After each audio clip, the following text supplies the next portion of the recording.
Welcome to My Therapist Is Out, an open space therapy collective podcast. We are your hub for queer and trans mental health care.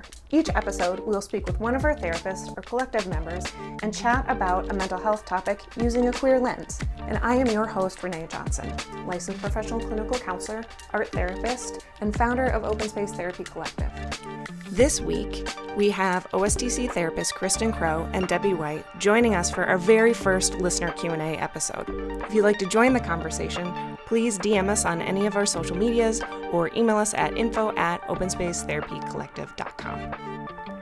As we dive into today's topic, please keep in mind that this is a mental health podcast and we will talk about sensitive issues. If you would like to be informed of any trigger warnings, please read the podcast description. Okay, we're gonna start recording. So I've just picked out a couple questions. There's two in here that I have answers to, but otherwise, just respond as desired. And we'll shoot for like 20 minutes or so. Okay. We looking to riff off of one another too? Yeah, riff away. All right, fantastic. Okay.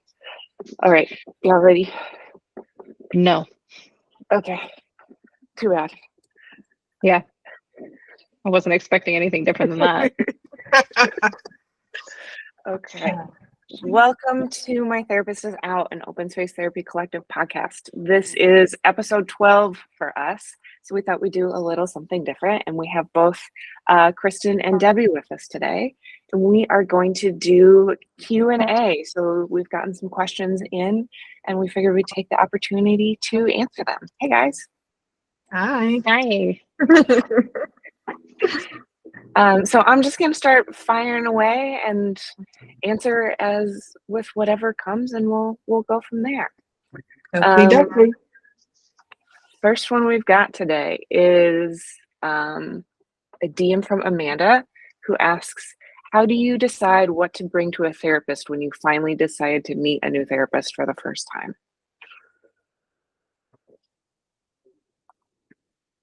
Say that again. So how do you decide what to bring to a therapist when you finally decide to meet with a new therapist? Like if you're hemming and hawing about going to therapy and I don't know, and maybe, and then you finally decide to go, what do you talk to them about? Or how do you decide what to talk about? I guess, I don't know. I personally, I would talk about what I talked about my last therapist and what I was working on. You can do that, or you can go with the therapist lead, have the therapist ask you questions. You can just blankly say, I don't know where to start. That's a good place to start. Yeah, good point. Yeah. I feel like once you get in the room, whatever you're bringing in will decide for you a lot of the time. It's true, right? Like there's a reason that you finally decided to start this. And so whatever is pressing will find its way to the surface. And if that takes a little bit to like establish trust, then you might talk about something different for a little bit, but as you build confidence in that, it'll work its way to the surface. Yep, I agree. Yeah, those are great. Yeah, I think that the trust piece is really important too. Like you're sitting with a perfect stranger, so it's not, take some time and say I don't know and see what comes up, and it's not the time to talk about the big, deep, dark, scary things in the first 20 minutes. And sometimes go ahead, Kristen. I was gonna say sometimes the deep, dark, scary things are like, I need something right now. Okay, and I'm like, let's help contain that a little bit so you don't have to be sitting with it. Yeah. Yeah, and totally. I was gonna add that sometimes you can have that connection on the phone consult, right? And then you get there and all of a sudden you're like, second guessing yourself. So yeah, giving yourself time and let whatever comes with you. Nice. Okay. Question number 2 is from Justice on TikTok. Fellow non-binary here and new to the community.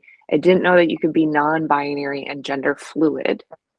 We had another TikTok person respond with a great response, but I figured I'd want you guys to riff off of this too. Bristly Bear responded, non-binary is an umbrella term that covers a ton of different gender identities that aren't in the binary system, including gender fluid. Thoughts? Anything to add?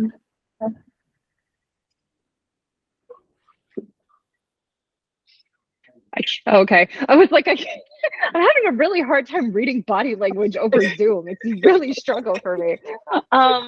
I know I know both of you so well. Yeah, I feel like it's and none of this is ever static, right? Like I feel like there is so much exploration that can be done, and I feel like I discover new terms all the time that, I'm like, oh, actually that feels like a better fit compared to what I was using before, right? And so being open to discovering where you are and what that feels like for you and your existence is what's important. Mm-hmm. Mm-hmm. And to piggyback on that, I actually feel like every day is a new day, right? So it depends on how you feel day to day. It can be month to month. You're exploring who you are and you're going to learn something new about yourself. So why limit yourself? Like I'm all about, if a label feels good to you, then great. If it doesn't, then go by no labels and just explore who you are at that moment and be okay with it. Yeah, absolutely. We're ever changing and evolving. Mm-hmm. What fits now is not going to fit when we're like 90, let alone in a year. Mm-hmm. So, yeah, and under like the non-binary umbrella, there's a ton of different, for lack of better words, labels that people have used: gender queer, gender non-conforming, gender fluid, obviously, that are all kind of in there, and finding the one that fits best for you in whatever time you're in. Yeah, the non-binary is just kind of a keep me out of the edges. Mm-hmm. Cool. Okay, we have, this one's a tough one. We have a DM from Sherry who asks, how can therapy help with ruminating thoughts so I can move on from an angry or painful past situation?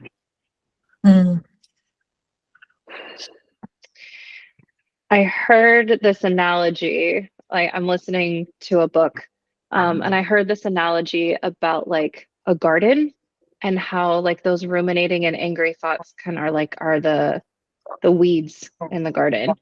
And so having a therapist to kind of help you tend to the things that you want to grow and kind of pull the weeds as they come up or as they start to like overrun the garden, might be just a really nice way to find some support so you don't get, oh, that was a terrible thing, brain. So you don't get lost in the weeds is literally what I was just going to say. Okay.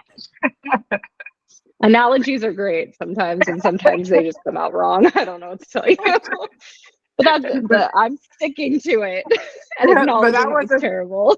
That was a good one because I can completely visualize what you were sharing. So I think it's good. And what's wrong with having a little humor with analogies? I'm going to say that therapists, especially one that is trained in EMDR, can help you channel those negative thoughts and reframe them or explore where they're coming from without getting too deep into the trauma of it. And, add on positive thoughts so that when you can get better at managing when those negative thoughts come up, you can remember, oh, this is what the positive aspect of it. And then there's also modality therapy, right? There's dance movement and there's art therapy and drama therapy. There's all these modalities that can help in different ways. Just have to find the one that fits and works with you. Yeah, and I think there's a space where like talking to your friends about it is different than talking to your therapist about it, because your friends are gonna like let you vent. And sometimes venting like helps the rumination continue, where your therapist is gonna push you to process past it, and kind of process it out instead of letting you just kind of keep spinning those wheels. Yeah, or escalate into a whole nother way of approaching it, and it manifests an inward, and then all of a sudden you got these aches and pains you don't know about, and you're thinking that you're gonna die. So yeah, especially when those Yeah. ruminating thoughts, what is it, catastrophize? I'm missing the word, but catastrophizing. There When it is. it goes to that end, yeah. Yeah. Awesome. You guys are so good at this. How are you? So another one from TikTok is from bruh at me next time, which is a great handle. I love that handle. That's cool. They ask, have you guys, or do you guys plan on doing an episode on asexuality? I will love this. It's caused a lot of pain and happiness in life, and there's not much content out there for it. And I think that's great. I actually asked Jenny, who's an associate therapist who's going to come on with us this summer, if they will cover this one with us on the podcast, and they are absolutely down to do that. And yeah, there's not a lot on asexuality out there, and I think it's really kind of new to the conversation. Yeah, I kind of feel like, the ones, what's the analogy of like those who speak loudest is seen, and often those who don't, you forget. But there's room to address every aspect. And I'm really excited that Jenny's gonna come on, because I'd like to learn from her, them too. And yeah, so there's definitely room for growth. Absolutely. Okay. We have a DM from Dion who asks, to address an issue in the family, can you work with one family member, or do you need to meet with the whole family to resolve the issue? If you only meet with one family member, does the whole family get access to the client's information? That's a good one. I was like, that feels like a multi-part It's a multi-level question. If you're an adult, then no, the family doesn't get the information, the access to your information. I feel like that's the first piece that you could knock out of that.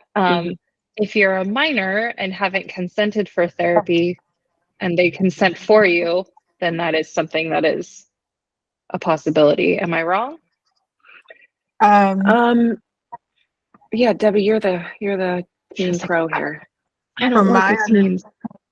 From my understanding, unless the minor is presenting that they want to harm themselves or harm others, that's the only time we can break confidentiality. As far as what a minor is sharing with their therapist, parents is not privy to like details. And usually in family therapy, the minor is dealing with their therapist, and hopefully the parents are doing their therapy, and then you kind of bring them together and you work on a compromise to remedy the ruptures in the family. But yes, cannot breach confidentiality of the minor unless they're showing harm to self or harm to others, or there's abuse. Then you have to let them know. So to answer the question, that as an adult, I agree with, Kristen, it's like, you don't have to disclose anything. If you want to work on a conflict with one family member, it's possible to just work, because your relationship with that one person is going to be different from your relationship with other family members. So if you really only care about working with that one family member, then focus there. And it's your choice if you want to continue to work on the entire family or you just want to work with that person. I am a firm believer, even as a therapist, that just because you're family doesn't necessarily mean that they have to be in your life. And if you have to come to a point where you go to therapy to help work out not being around your family when it's toxic, then that's another way that therapy can help. Yeah, that's a good point. I think it's been, how do I say that? It's cool with a lot of the clients that I've worked with who've come in with difficult family relationships and their family's not interested in going to therapy or even acknowledging that there's something going on. But when the client is able to do their own self-work, there's a ripple effect on the family. And so sometimes it's just the client is able to engage differently with the family, so they're not feeling as much of the toxic effects. But often it also helps the family learn different ways to engage with each other. So it doesn't always have to be the whole unit that goes in. Yeah, I mean, the cliche of if you want to see change, you have to change within yourself, right? It's true. If you are working on you, and you're gonna change how you live your life, and it's gonna be a ripple effects because people have to address you differently. You're not the same person, and you're gonna be setting boundaries. That the boundaries are not just for others; it's for you as well. It's for self-protection as well. So. Totally. I don't think I have anything to add to that. I feel like that feels pretty that feels pretty spot on. Like yeah. And okay, I guess I did think of something. One of my clients told me, like, you go to therapy for the people in your life who don't go to therapy. And so, like you both said, like engaging with the people around you differently can help heal ruptures or have them be less destructive to you. Totally. Yeah, I think I saw that on a bag recently. Like, I go to therapy because you don't. Just made me laugh pretty hard. That's pretty cool. That would be a nice shirt. Yeah. Okay, this one I looked up some facts for because I think it's an important one, but I want your guys' input in it too. So Luke DM'd us and asked, is it a common occurrence that young people who think they are trans later on discover ultimately that they're not trans but queer? And so I think there's a couple things in here. Is with all like the anti-trans bills, this is kind of one of those big questions. And there's only 1% of the population in the U.S., this is just U.S. facts, that identifies as trans, including non-binary. So that's a tiny, tiny percent of the population. And less than 3% of that 1% ever decide to detransition. And so we're talking like 100 people, maybe. It's also different than like, I think there's also some confusion about like stopping hormones because medically it's not working with your body is different than detransitioning. Because a lot of people who are trans will stop different medical interventions at different points, but still remain trans. But the detransitioning is going back to the identity assigned at birth. And most often, a lot of the transition stuff can be really reversible. And so it's not a big deal. And those surgeries aren't happening on underage kids anyway. So thoughts? Yeah, I just remember hearing, maybe it was that video that we were watching, but he was saying it was a very small percentage and it's not accurately checked because it's not like they got a hold of everyone that detransitioned. So it's it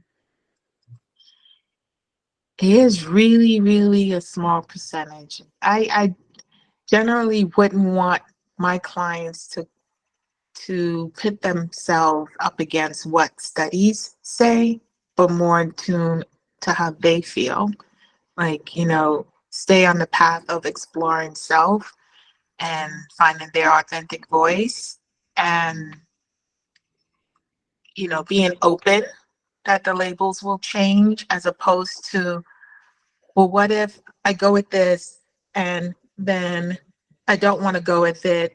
Then they have remorse and guilt, and then you add on other emotions that can just escalate into a snowball into other things. So, yeah, I would like to read more about that. I think that's something I would want to pay attention to, but I wouldn't hold my practice to what the studies say 100%. Mm-hmm. Mm-hmm.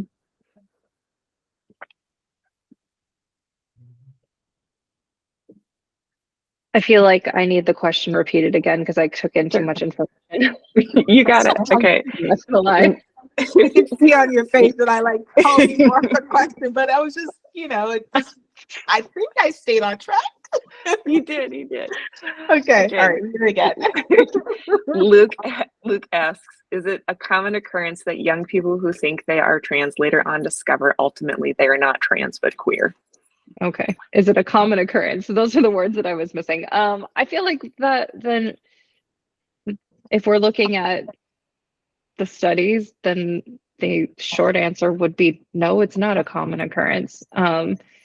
And that's also why you look for support and community to kind of help you lean into what feels good or what feels different or scary about these things. And I think Renae hit the nail on the head with the anti-trans legislation being a factor on this. Foggy is going to join us shortly.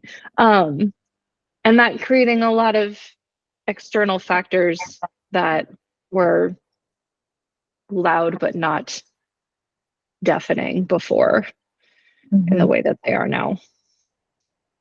Yeah. So I think there's definitely added layers to this. Totally. Absolutely. So our last question, which ties into what Luke asks, is from Jacob on YouTube. In your opinion, do you think you should treat someone for trauma and depression before they transition?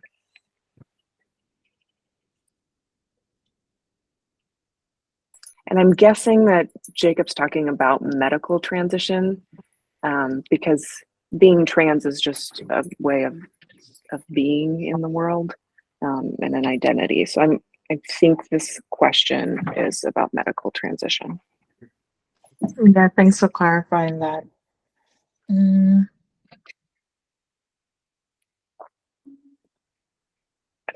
I'm wondering, I mean, that feels like there could be a lot of different ways to answer that.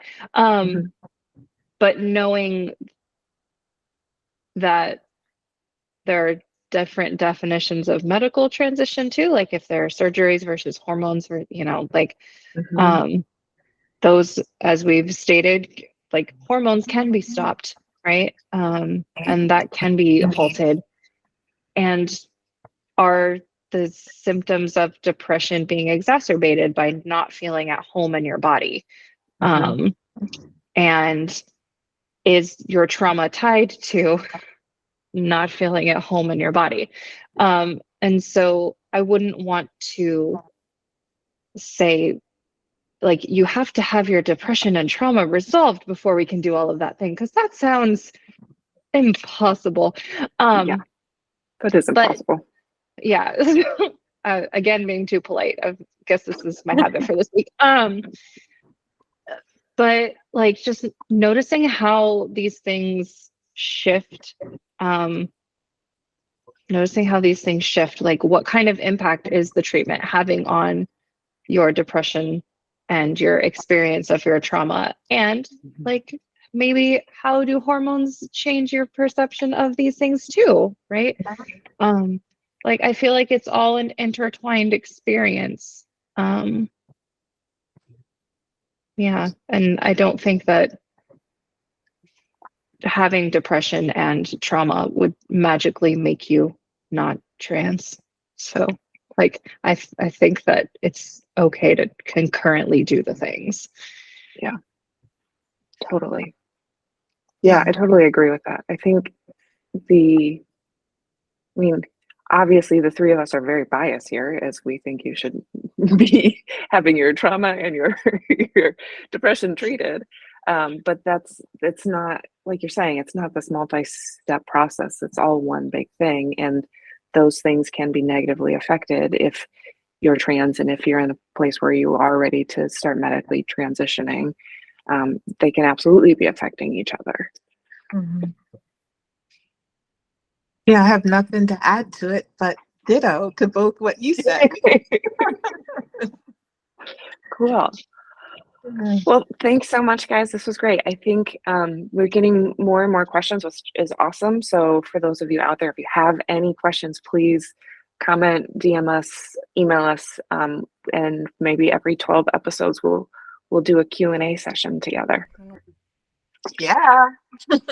Cool. Thanks so much, y'all. I'll see you next time. Bye. Bye. Bye. Thanks for joining us. We'd love to hear your thoughts on today's topic. Leave a comment below or email us at communications@openspace-therapy-collective.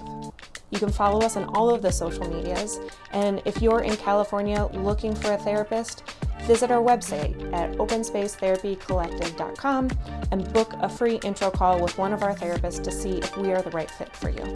My Therapist is Out is an Open Space Therapy Collective podcast. Our therapists are Kristen Crowe, Debbie Whyte, and Renae Johnson. Clinical consultant, Jenny Nigro. Communications coordinator, Riley Andreessen. Marketing consultant, M. Isa Messaging. Administrative assistant, Murtza Ruiz. And our podcast editing is done by Smash and Grab Studio.